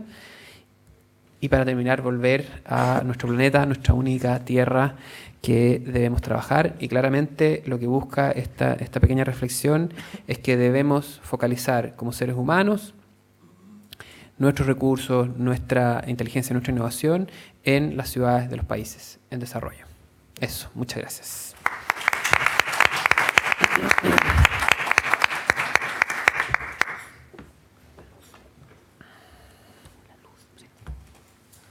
Gracias por su exposición. Para finalizar esta primera ronda de exposiciones, presentará su ponencia don Jorge Aranda, titulada Las zonas de sacrificio, un problema para la promoción de ciudades sustentables. Hola, yo soy... ¿Perdón? No hice, infelizmente, que yo no tengo buen sentido de la estética, me quedan horribles. ¿Dejemos la de la tierra? Hay gente que le quedan bien, a mí me quedan feísimas, ¿no? Me pasaron una vez una plantilla, un desastre. Pero bueno, les pido disculpas no poder presentar una, ¿no? Bueno, hola, yo soy Jorge Aranda, ¿no? Hoy día vengo a hablar sobre esto, ¿no? Sobre zonas de sacrificio y ciudad sustentable, en el marco de este primer panel de generalidades, ¿no? De temas generales. Lo que quiero hablar hoy día es más o menos el siguiente plan de exposición. Voy a hablar en tres cosas, ¿no? Uno, primero, de dónde viene esta idea de zona de sacrificio. Uno la oye recurrentemente, ¿no? Principalmente en los medios, desde el activismo, en el periodismo. ¿De dónde viene y cómo llega, ¿no? Esto al derecho, en primer lugar? Luego, ver cómo desde el punto de vista jurídico se traduce la idea de zona de sacrificio en lo que podríamos decir son ideas o conceptos ya que nosotros podemos manejar. Ahí, muchas gracias, profesor. Se empalma, ¿no? Con la idea de justicia ambiental, voy a explicar cómo, y finalmente, para redondear dentro de este elenco de generalidades, entender la cuestión de zona de sacrificio y justicia ambiental en un plano constitucional, tratando de hacer una interpretación, podríamos decir, armoniosa entre el 19 número 8, ¿no? El derecho a vivir en un medio ambiente libre de contaminación, y la igualdad de cargas. Entonces voy a relacionar esos dos conceptos para un poco redondear este elenco de generalidades. Es el plan de exposición. Entonces, primero vamos a hablar de qué es una zona de sacrificio. La idea de zona de sacrificio, si bien es recurrente, y una última cosa, porque el concepto de sustentabilidad, ciudad sustentable y zona de sacrificio, bueno, obviamente, porque, claro, es totalmente insustentable, ¿no? Desde el punto de vista social implica segregación, ya se ha dicho, desde el punto de vista ambiental, un daño ambiental inminente, las personas no tienen un disfrute equitativo, ¿no? de los beneficios, servicios ecosistémicos que generan. Y finalmente, el punto de vista económico también, hay métodos productivos que ciertamente van quedando en obsolescencia, pueden ser reemplazados por otros que consideren más tanto lo social como lo ambiental. Entonces ahí está la relación de por qué hablar de ciudad, de zona de sacrificio en este contexto de estas jornadas. Bueno, vamos primero qué es una zona de sacrificio. Este es un concepto que es relativamente antiguo y surge desde el activismo. Esto surge también en los Estados Unidos y el antecedente que tiene, ¿no? Es para efectos de cuestiones de ordenamiento territorial en el cual podríamos decir una región o un sector sufre intensidad de daño ambiental o de, podríamos decir, efectos ambientales adversos deliberadamente por un problema de planificación ya determinado así. Esto cómo se surge originalmente, particularmente en los años, podríamos decir, claro, la segunda mitad del siglo XX, particularmente en Estados Unidos, a propósito de las pruebas nucleares o también a los depósitos de desechos nucleares que generan las plantas, ¿no? De generación nucleoeléctrica. De ahí viene la idea de zona de sacrificio. Esto, por ejemplo, lo da cuenta Michel Gerard en el año 1994, ¿no? Él, cuando se refiere al tratamiento de, por ejemplo, residuos nucleares, dice, estos, por ejemplo, los depósitos, ¿no? Estos vertederos que son a profundidad, o donde se hacían las pruebas nucleares, quedan contaminados después. Entonces estas son áreas de sacrificio, pues, literalmente se sacrifican, no se puede volver a construir ahí, no, nadie podría habitar ahí. Y son verdaderas áreas de confinamiento. Ese es el origen del término. Sin embargo, esto que estaba pensado para efectos, ¿no? de este tipo de desechos, este tipo de pruebas, se amplía, ¿no? Con un libro de Steve Lerner del 2010 que es Sacrifice Zones, The Front Lines of Toxic Chemical Exposures in the United States. ¿Qué es lo que hace este autor? Él es un periodista, ¿no? Y él le da un giro, amplía el concepto y dice, esto, ojo, no es solamente por contaminación radioactiva, si se quiere, sino va, por ejemplo, a exposición de químicos, a exposición de otro tipo de contaminación, y él hace una cronología de 12 casos en Estados Unidos, donde curiosamente, ¿no? Generalmente los barrios segregados también por tema racial, de afrodescendientes, se ven más expuestos y sufren mayor cantidad de estos perjuicios. Y luego de eso, el concepto se populariza en el mundo y llega ahora a Chile, ¿no? A propósito de lo que podríamos decir la versión a la chilena de zonas de sacrificio, que tiene que ver particularmente con lo que corresponde, podríamos decir, a generación termoeléctrica. Estoy pensando en Tocopilla, Bahía Puchuncaví, Quinteros, con el fallo recientemente, ¿no? El 5888 de 2019, también con el caso de la Central Bocamina, el rol 3141 de 2012. En esos casos, dentro de las alegaciones de los recurrentes, se alude a la idea de zona de sacrificio. Entonces ahí se ve el tránsito, ¿no? de como la evolución del concepto. Primero está pensado para efectos de estas pruebas nucleares de desechos de generación nucleoeléctrica, se mantiene, luego se amplía a otro tipo de contaminación, y en Chile aterriza y se utiliza para efectos de la generación termoeléctrica. Entonces ahí está como la evolución del concepto, si se quiere. No sé si puede quedar claro. Entonces, cuando en derecho hablamos de zona de sacrificio, tenemos que tener claro de dónde viene y hacia dónde va, ¿no? Es bueno siempre saber de dónde vienen las terminologías que uno ocupa. En general, los que son estudiantes de derecho tienen que ser cuidadosos con el uso del lenguaje. Me incluyo, yo también tengo muchas impropiedades lingüísticas, soy muy mal hablado, entonces tengo mucha dificultad de hablar correctamente. Pero en fin, esa es otra historia. Ahora, ¿por qué tiene sentido esto? Claro, si uno dice que ¿para qué está la? Porque claro, según el artículo 21 del Código Civil, ¿no? Las palabras técnicas de toda ciencia o arte se tomarán en el sentido que leen los que profesan la misma ciencia o arte. Entonces, volviendo de nuevo a zona de sacrificio, entonces, ¿de dónde vendría? Sería un concepto más bien del periodismo y vendría del activismo. Entonces, siempre entenderlo en ese contexto. Sin embargo, esta idea podríamos decir, inequitativa distribución de perjuicios, si se quiere, sí tiene un correlato jurídico, ¿no? El profesor Riesco ya lo adelantó, yo voy a profundizar un poquito en eso, en la idea de justicia ambiental. Y aquí viene la segunda parte de mi plano de exposición. Cómo la zona de sacrificio tiene una correlación en el medio ambiente, ¿no? Dentro de este elenco de generalidades. Cuando hablamos de justicia ambiental hay que entenderlo, bien digo, desde dos perspectivas, ¿no? Una ya fue adelantada, que es en un sentido material, ¿no? Como una equitativa distribución de cargas y beneficios, ¿no? Cargas ambientales y beneficios, que podría entenderse también, si se quiere, como externalidad negativa a propósito de servicios ecosistémicos que debieran ser disfrutados por todas las personas de forma equitativa. Por ejemplo, a propósito de áreas verdes, como ya también fue adelantado, le agradezco porque esto me ahorra mucho tiempo de exposición. Pero hay otra dimensión que también no es menor, y es, bueno, bien digo que es la justicia ambiental en un sentido formal, vale decir acceso a la justicia, que tendría que ver con el principio 10 de la Declaración de Río y toda su evolución ulterior. En Chile esto cómo se manifiesta a propósito, por ejemplo, de los tribunales ambientales. Y también sobre si corresponde que algunos asuntos que podrían ser o no conocimiento de los tribunales ambientales puedan ser también conocidos o no mediante la acción de protección. Hoy en día parece no ser un asunto muy resuelto. Espero que los paneles ulteriores puedan darnos más luces sobre eso, pero podemos discutir más en esto sobre las preguntas. Como estoy en generalidad, no me quiero extender sobre el punto. Ahora, sobre el punto que nos convoca, zona de sacrificio parece ser que no tiene tanto que ver, o sí tiene que ver, pero no de manera directa con un acceso a la justicia en un sentido formal, sino tiene que ver con el sentido material de equitativa distribución. Entonces, en un sentido de justicia material, de justicia ambiental material, zona de sacrificio encuentra un correlato dentro de podríamos decir, lo que sería el estudio jurídico del derecho medioambiental. ¿Cómo se desarrolla esto en el derecho? Bueno, primero no parte esta idea de justicia ambiental material en el derecho propiamente tal, parte en la contracultura, de hecho también en los Estados Unidos.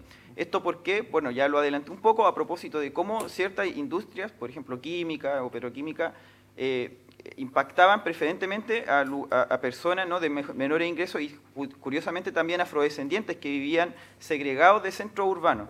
Por ejemplo, como solo antecedente a los que les gusta el rock, Frank Zappa, ¿no?, en su primer disco, Freak Out, ¿no?, con The Mothers of Invention, hay una canción, ¿no?, Trouble Every Day, él da cuenta de eso, de los disturbios de Watts del año 65, que la prensa lo vendió como que un elenco de población afrodescendiente se encolerizó y comenzó disturbios con la policía y hubo un enfrentamiento campal, ¿no?, urbano.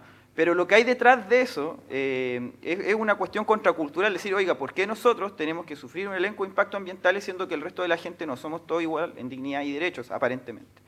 Esto también se recoge después por la literatura, por ejemplo, a propósito de la planificación urbana y la participación ciudadana en Cherry Arnstein, ¿no?, en la escalera de la participación, ese artículo famoso del año 69, Y después de eso va evolucionando esa idea, ya, pues bueno, Cherry Arnstein era una trabajadora social, entonces de la contracultura llega, podríamos ir a la cultura oficial, esta idea, podríamos ir en equidad, y es recogida después como un reclamo, ¿no? En términos, podríamos decir, jurídicos. ¿Quién recoge esta idea en Chile? ¿Quién la desarrolla? Ya fue adelantado la profesora Dominique Hervé, y también hace alusión a ello el profesor Bermúdez, bien digo, en Fundamentos de Derecho Ambiental. Entonces ahí también, de nuevo, la evolución de un concepto, ¿no? La idea, esta inequidad de justicia material, parte de una contracultura, es recogido por, podríamos decir, la cultura oficial, pasa luego a lo jurídico y llega hasta nuestros días. Y ahí empalman estas dos ideas, ¿no? De zona de sacrificio por una parte y justicia ambiental material por la otra. Entonces ahí uno puede tener el origen de la idea. Uno podría decir, bueno, ¿y Chile? ¿Qué nos queda en Chile? Hay ejemplos en Chile, por ejemplo, de eso relativamente recientes. Por ejemplo, en el fallo del Tribunal Constitucional, el 2684-14, ¿no? Que es sobre una curtiembre, ¿no? El curtiembre Vaz, que está en la comuna de La Granja, ocurre algo parecido, ¿no? Como un ejemplo y también como una interpretación que en mi opinión es muy restrictiva de la idea de función social de la propiedad. ¿Por qué? Porque esta curtiembre estaba emplazada, ¿no? En un área que originalmente calificada como industrial, la ciudad comienza a crecer, ¿no? Comienza el radio urbano, comienzan a sentarse personas, ¿no? con fines residenciales, y después la municipalidad altera el plano regulador, cambia el área industrial para urbana y califica esta industria como molesta.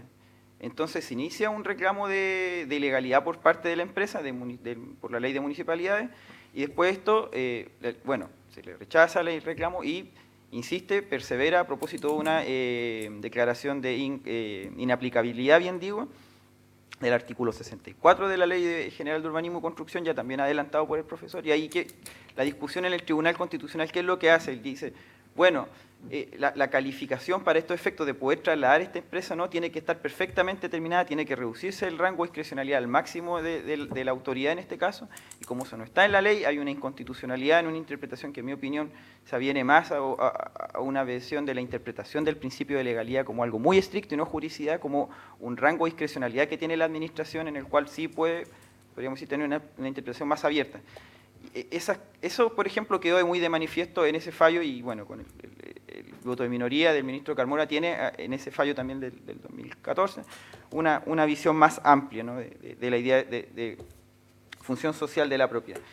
Entonces, uno ante este tipo de conflictos, uno podría decir, bueno, vamos a hablar acá de derecho ambiental, ¿no? Entonces, ¿en qué nos aporta? ¿Cómo? Y aquí viene la tercera parte, ¿no? Como que yo les adelantaba, que es básicamente entender este tipo de conflictos desde una interpretación armónica, si se quiere, del artículo 19, número 8, que habla que versa, ¿no? sobre el derecho a vivir en un medio ambiente libre de contaminación, y relacionarlo con el artículo 19, número 20, sobre igualdad de cargas.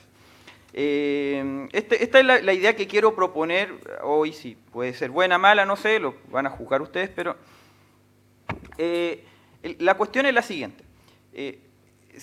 La idea de carga ambiental, al menos en la discusión relativamente reciente a propósito de la reforma que se quiere realizar al sistema de evaluación de impacto ambiental, ha tenido una valoración, si se quiere, negativa. ¿Por qué?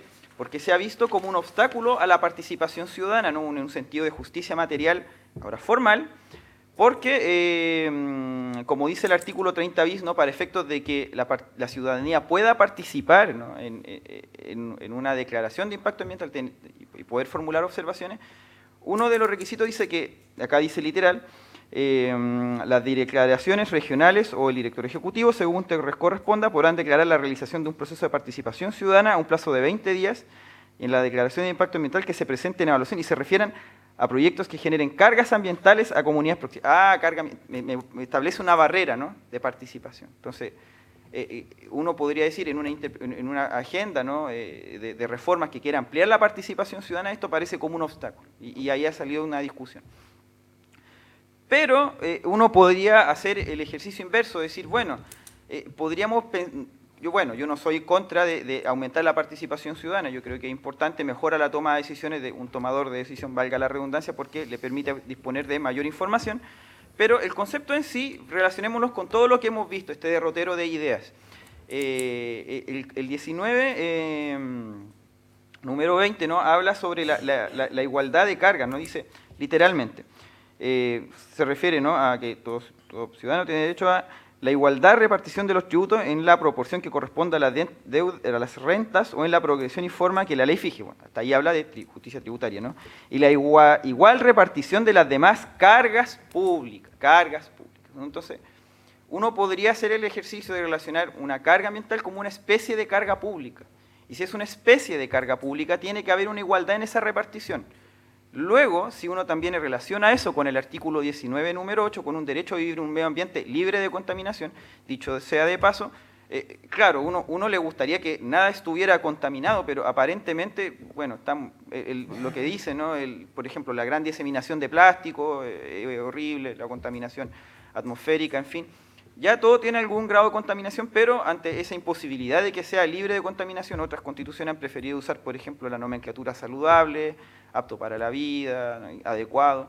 Luego, entonces, decir, bueno, ya que tenemos esta contaminación inmanente y hay una igualdad entre estas cargas públicas, debiera ser lo correcto desde un punto de vista constitucional, equiparar y repartir eso en igualdad, ¿no? Y no pensar la idea de carga ambiental como un obstáculo, ¿no?, a la participación ciudadana en el contexto de las declaraciones de impacto ambiental. ¿Dónde se ve, por ejemplo, esa limitación, como la carga ambiental en esta fase de un obstáculo a la justicia, podríamos decir, bien digo, ¿no?, formal, justicia ambiental formal? En el caso de Mininvierno, ¿no?, en el rol 55.203 del 2016, ¿qué es lo que hace la Corte en ese ejercicio, ¿no? Dice, deja sin efecto, ¿no?, el acto trámite en el proceso de evaluación de esta declaración de impacto ambiental, que rechazaba la participación ciudadana y la obliga, ¿no?, diciendo que lo que hay detrás es un principio de derecho ambiental, entiende la participación ciudadana con un principio de derecho ambiental y le da una interpretación amplia, y dice, bueno, debiera ocurrir esta participación para estos efectos, pese a que es una DIA, sin perjuicio que, como bien dice el artículo, es una discrecionalidad a la que puede tener la autoridad. En ese orden de cosas, ¿no?, se le da una interpretación amplia y parece que esta idea de carga ambiental no tendría este obstáculo a la justicia, bien digo, en un sentido formal. Bueno, entonces ustedes se preguntarán, ¿por qué esta idea, ¿no?, de pensar, si se quiere, de igualdad de cargas públicas, el problema de la contaminación, ¿no?, a propósito de la sustentabilidad de las ciudades? Lo que hay detrás de lo que quiero proponer o de lo que he propuesto es muy simple. Muchas veces en el discurso público solamente hablar de sustentabilidad, solamente hablar del derecho a vivir en un medio ambiente libre de contaminación, se ve desde, si se quiere, una perspectiva un poco neoconstitucionalista, una ampliación de los derechos fundamentales en perjuicio de otros, ¿no?, y muchas veces en perjuicio de dilemas típicos de propiedad y medio ambiente. Pero si nosotros adicionamos esta idea de igualdad ante las cargas, uno da un argumento adicional y podría ciertamente ampliar la discusión y volver a la idea de ciudad sustentable y contrariar lo que ocurre en la práctica y que ha denotado el activismo a propósito de zona de sacrificio. Yo creo que desde ahí se podría articular una interpretación desde el punto de vista generalista y constitucional, que es lo que es este panel, para podríamos decir, desde el punto de vista jurídico, bien digo, una idea de ciudad sustentable, ¿no?, y evitar la zona de sacrificio, como ha ocurrido, por ejemplo, en el caso de Puchuncaví y Quinteros, que es lo más reciente, ¿no?, con este fallo en el cual la Corte Suprema, básicamente, no sé si sea lo correcto lo que voy a decir, pero me voy a mojar, ¿no?, sustituye la actividad administrativa y ordena medidas concretas, ¿no? Entonces, ahí uno dice, bueno, esto es un juez activista, qué sé yo, bueno, puede que sí, no, eso podemos dejarlo a la discusión del panel, pero en lo concreto sustituye en ese sentido la administración y dicta una serie de medidas. Justicia, claro, de cargas públicas y tributarias, bueno, yo también pensaba inocentemente, si Al Capone se fue a la cárcel, ¿no?, por un problema de igualdad tributaria, digo, bueno, quizás sea un buen argumento pensar en la idea de carga ambiental como repartirla equitativamente para discutir temas ambientales, quizás sea un argumento, un óbice argumentativo, que nos pueda colaborar en ese orden de cosas. Y sin más que decir, y estando a 19 minutos y 15 segundos, concluyo en el tiempo. Muchas gracias por su atención. No sin antes, la verdad que a veces yo me pongo muy nervioso y me puse muy nervioso también porque no traje diapositivas. Me pregunté, ¿y dónde está? Y bueno, me quedan feas, bueno, eso es verdad. Pero quería agradecer también a los organizadores Yo participé en una de las primeras versiones de este congreso y desde ese tiempo hasta ahora yo he crecido mucho como académico. Así que a todos quienes han organizado este congreso desde sus primeras versiones, por ejemplo, les doy las gracias y a todos ustedes por su atención. Muchas gracias.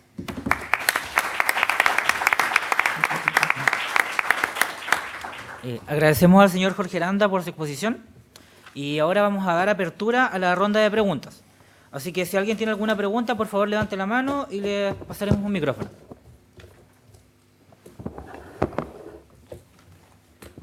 Buenos días, muchas gracias a todos por la exposición súper completa, así que les agradezco mucho a los tres y también digamos, al Centro de Alumnos de la Facultad de Derecho de la Universidad Austral, porque es una temática que está, digamos, en boga y es súper importante que todos conozcamos lo que está pasando.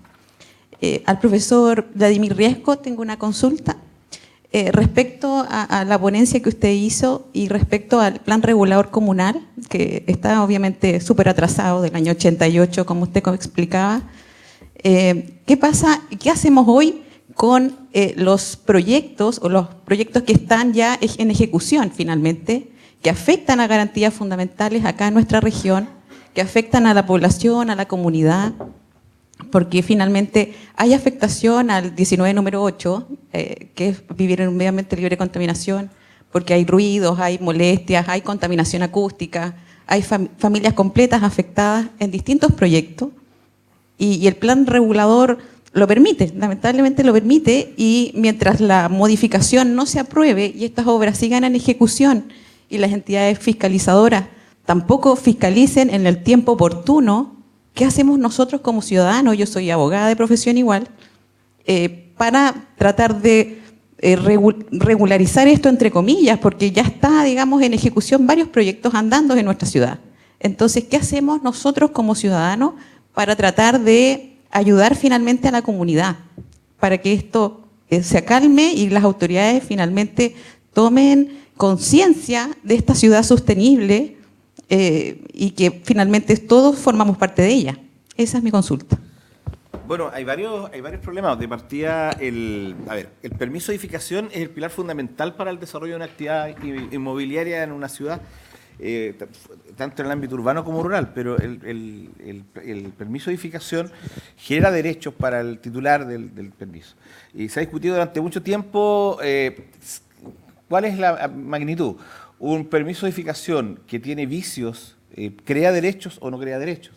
Hay un fallo de este año de la Corte Suprema que declara expresamente que cuando el permiso de edificación tiene vicios, o sea, el que genera derechos o que genera derechos adquiridos es el permiso de edificación bien otorgado. Ahí está, el bien otorgado. Entonces, luego ahí viene otra discusión. ¿Cuál es la obligación del director de obras para otorgar permiso de edificación?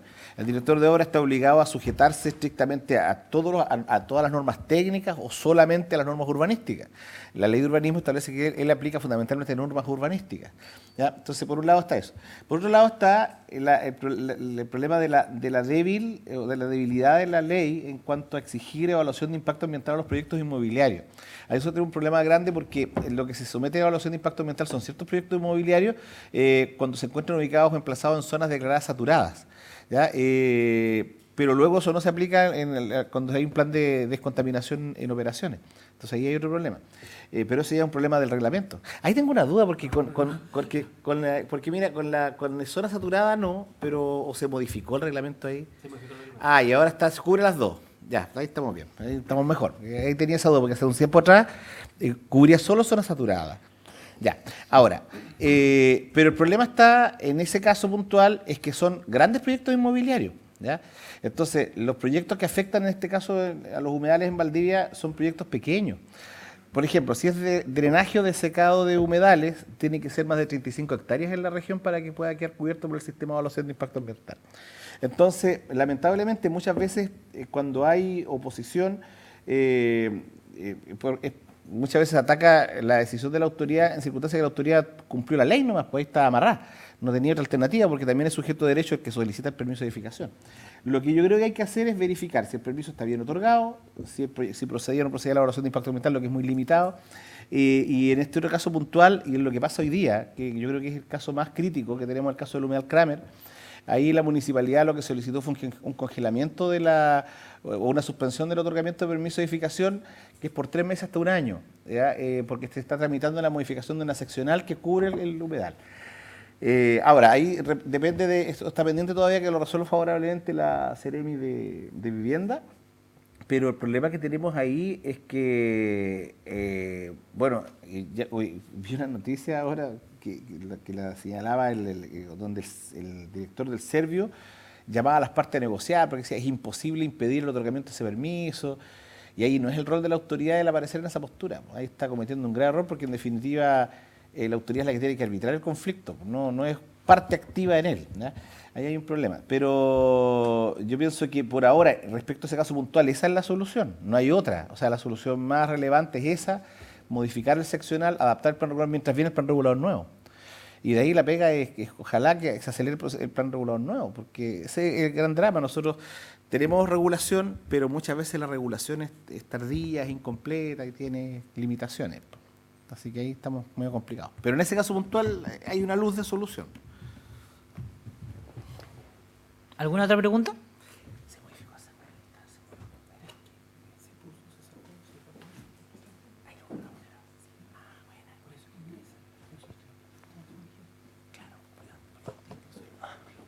Hola, buenas. Primero que nada, darle las gracias por lo que han expuesto los tres. Y quería hacer una pregunta más que nada a don Vladimir. Respecto a cuál es la principal traba que puede haber en la ciudad para que sea o se siga desarrollando de manera sustentable. Si conoce de alguna manera cuáles son los puntos negativos que tiene la ciudad, que nos pueda ilustrar acerca de y cuáles son los mecanismos que se podrían desarrollar para dar mayor movilidad a la ciudad de manera sustentable. Bueno, yo creo que el principal problema que tenemos nosotros es que en Chile el mercado es el principal asignación del recurso suelo. Ese es un problema bien complicado. O sea, yo trabajo en un municipio chiquitito, en Payaco, y llevo como 10 años ahí y he aprendido caleta de hartas cosas. Entre otras cosas, el problema que tenemos, un problema grave que hay allá, por ejemplo, para decirte una cosa, necesitamos construir como 100 viviendas sociales. Con eso resolvemos el déficit de vivienda de la comuna. Pero lamentablemente no tenemos zona, o sea, no hay factibilidad de servicios sanitarios por parte de la empresa sanitaria. Para que nos otorguen la factibilidad y se amplíe el área de cobertura de la empresa sanitaria, que es una empresa privada, fue necesario presentar un proyecto, creo que fue un FNDR o algo así que presentó la MUNI, construir un pozo profundo, ceder los derechos de aprovechamiento de agua a la empresa sanitaria en forma gratuita para que ellos nos otorguen, amplíen el área de cobertura. Imagínate, entonces ahí dependemos de una empresa que presta un servicio público pero que es privada y que si tú le cedes los derechos de aprovechamiento estás enriqueciendo a esa empresa, ¿ya? Y tienes que hacerlo porque si no lo haces no puedes construir vivienda social. Ahí hay un problema. ¿Por qué? Porque ahí puedes comprar terreno barato porque no tiene factibilidad, pero luego va a tener factibilidad y ahí el terreno se hace más caro. Entonces ahora hay una política de subsidios especiales acotados para vivienda social, que por esa vía se ha ido resolviendo a través de políticas públicas de subsidio. Pero yo diría que el gran problema para la sustentabilidad, tanto para el crecimiento excesivo de las grandes ciudades, la migración campo-ciudad descontrolada en Santiago, deriva de que no hay forma de limitar la migración, o sea, de limitarla, y que el asignador del suelo, todo este problema de justicia ambiental y todo, incluso área de sacrificio, derivan de que el mercado es el principal asignación del recurso. Entonces, ese es un problema complicado. Y ahí hay que poner remedios tanto de políticas públicas institucionales, pero también remedios ya a nivel constitucional. Pero eso pasa con hartos temas. O sea, por ejemplo, con la distribución equitativa de los recursos hídricos, ¿ya? Y una pregunta, ¿es necesario, o sea, debe ser así que en la política expropiatoria, en el caso de privación de derechos de propiedad, se aplique de la misma forma para un inmueble urbano como para recursos naturales como el agua o las concesiones mineras? ¿Quién puso el agua ahí? O sea, ¿quién puso la minería ahí? ¿Ya? Entonces, yo creo que ahí hay un tema que es importante y que hay que reflexionar como país. Porque ahí está la barrera importante que tenemos. O sea, privación del derecho a propiedad eventualmente requiere expropiaciones y pagar y cantidades brutales y no hay recursos para eso. Entonces ahí es complicado. Yo creo que el principal problema en Chile hoy día es eso. Hay un libro de Karl Polanyi, que es un economista austríaco de los años 20, que yo lo cito harto, me gusta que la gente lo lea, es bien dice La Gran Transformación. Y él plantea, porque es un historiador económico, él dice cuando cuando solo la decisión se toma por un aspecto económico, se generan fuerzas que van a la desintegración social, ¿ya? Él decía, en Roma, por ejemplo, la esclavitud por deuda llegó a colapsar Roma, y colapsa Roma, producto de la esclavitud por deuda. Acá el exacerbado poder del mercado como asignador de recursos puede llevar a una política de desintegración social que es compleja. Eso. ¿Alguna otra pregunta?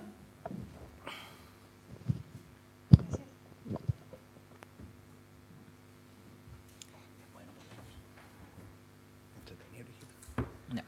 Entonces agradecemos a todos por sus preguntas, agradecemos también a los expositores y para finalizar el primer panel de la jornada haremos entrega de un pequeño presente a los expositores por parte de nuestro compañero Álvaro y luego retomaremos la jornada a las 15 horas en el segundo panel llamado Una posible solución a los grandes problemas medioambientales que enfrenta el mundo en la actualidad, una ciudad sustentable. Muchas gracias a todos por su presencia.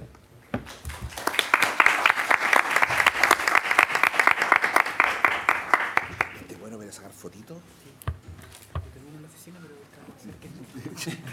Tengo varios de estos. Este lo dejé en el campo.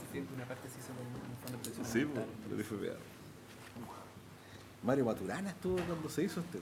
Nos dimos traje al Mario ahí. Ya. Nos vemos a la tarde, chicos. Muchas gracias. Muchas gracias, espero le haya servido.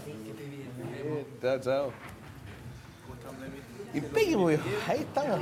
Ahí está porque yo estaba relajado y veo la noticia y dice el jefe del serbio que no, puta, nos caga el asado, pues. Si esta le soluciona el problema a todo. ¿Cómo lo hacéis? Hay que quitarse la silla, ¿no? Porque... ¿Sí? O allá. Acá parece mejor. Ahí mejor. Allá.